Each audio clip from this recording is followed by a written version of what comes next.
Mayweather's a crafty guy. He's hard to fight. I mean, let's face it. So, I mean, it was the right choice afterwards. I think you put the guy back on a winning streak and you give him that confidence. And I think it was very good for him. I think going into the fight, it'll help his confidence quite a bit.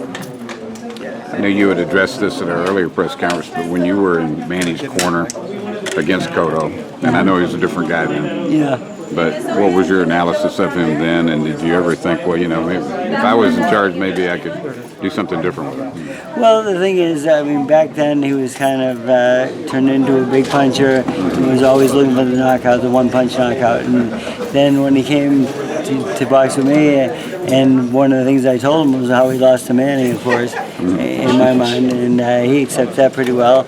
And you know, I told him, I said, you know, you're a good boxer. I said, I don't know why you don't use your footwork anymore and like box like you used to when you were an amateur even. So, or when he was a younger pro fighter. So the thing is, you know, we do get a few knockouts in our life and stuff like this, and then all of a sudden we become punchers, and then we start looking for the punch all the time. That one-punch knockout, and I think that was a big mistake he was making, and he's not making that mistake anymore. He's breaking people down and just you know, taking them, break them down slowly and taking them out in the later rounds. Were you and Manny concerned that he was going to become a boxer again that night, or did you pretty much figure he was going to? Pretty much, he was what we saw on tape. He was that guy that was going to try to knock you out and so forth. And then I remember Boo Boy crying in the corner that day, and I said, Boo Boy, what's wrong? He says, he's not supposed to go to the ropes. I says, yeah, I know. So then I said, Manny, you're not supposed to go to the ropes. He said, yeah, but I want to see how hard he punches. And I said,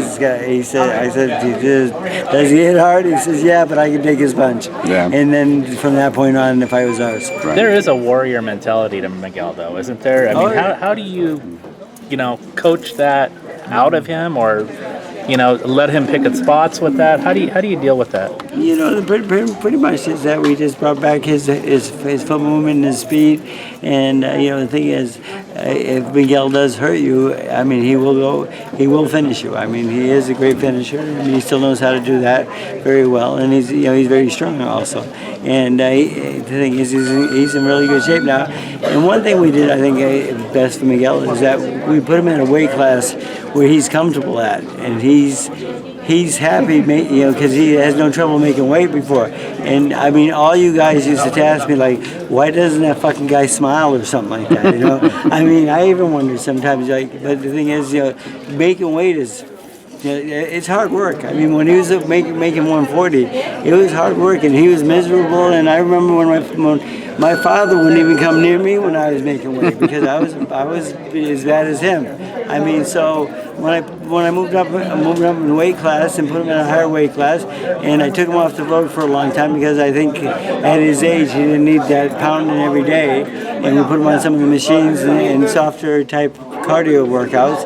And his legs always feel a lot fresher now, and he's just a better fighter right now. I mean, he's happier because he can eat.